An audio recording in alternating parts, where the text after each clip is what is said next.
Good afternoon, guys, or maybe almost good evening. Welcome back. I want to talk about this intake. Now, I discovered that there's two different variations, whether you live in the States or whether you live in Japan. So, in the States, I'm sure if you've opened up your intake box, changed your filter by now, there is another filter behind that in the intake housing. That's your charcoal filter. Why did they throw that in there? Kind of looks like a diaper.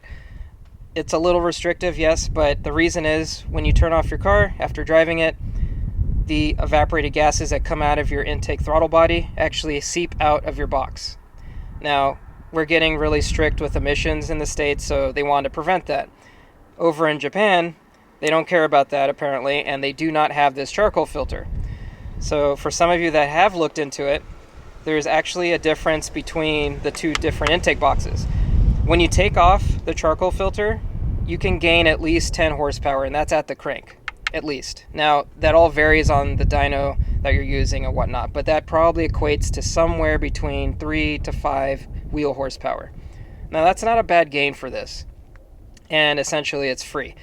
You can just open up this US spec box, rip that old diaper filter out, and then you do have to shave down the points that it was adhered by. It was glue. So there's bits of glue that you have to shave down, clean that up. Make sure you don't have any debris in your box. So clean that out. If you do have an air hose or vacuum, whatever, do the best you can. Make sure that debris is out of there because you do not want that in there when you start your car up. It may affect your sensor, but it definitely will affect your engine. You don't want junk going into there. So if you want to do that, that's your free gain. Or you can do what I did. So I found the JDM box. I found a link. I'm going to actually include that in the description. It's from Blackhawk, Japan. And they actually sell you the OEM JDM box that does not have the charcoal filter. It was $37. For me, it was worth it. And then $100 to ship, and that's air freight. So I literally got that within a week, week and a half at most. And that's including ordering on the weekend.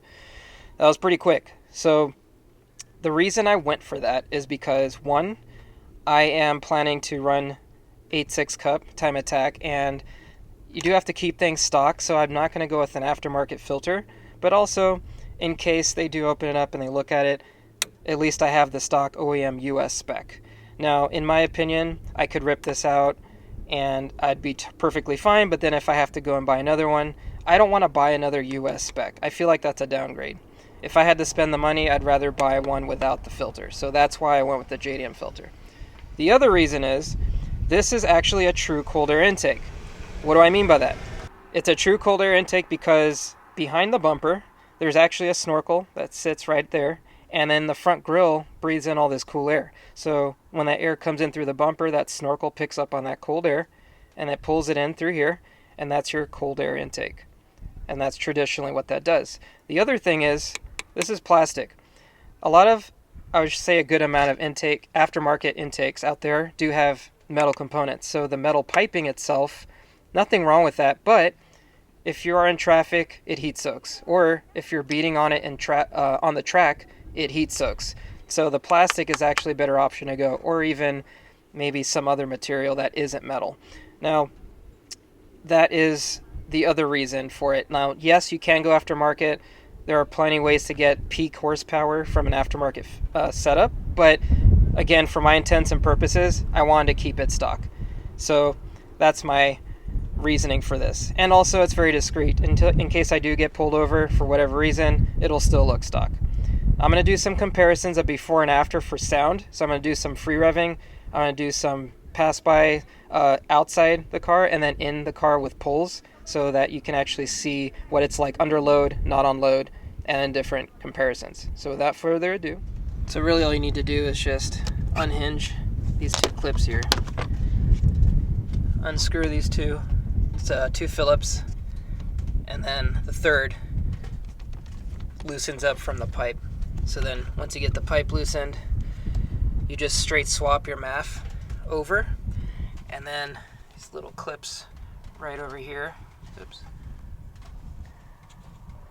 Then there's a little part that you just squeeze with your fingers, and the plastic piece just comes right out. And then that's it. It just swaps right out. There's that filter. These are the glued tabs that I mentioned. So if you just, well, after ripping this out, you just have to file these down, shave it down, whatever you can. Maybe use a razor blade, whatever's easiest for you, or at your disposal after ripping this out, so you have a clean surface. And then make sure you clean everything out of this intake, and make sure you just drop your other airflow sensor right in there. My apologies, it's a Subaru Denso part. As you can see, no charcoal filter. So that's the difference. They're identical in every other way. So the part numbers may look identical, but it's actually a different part when you order it. And then when you install it, make sure that those tabs on the bottom right there, bottom of the intake, line up to those tabs right there, and then you just drop it right in.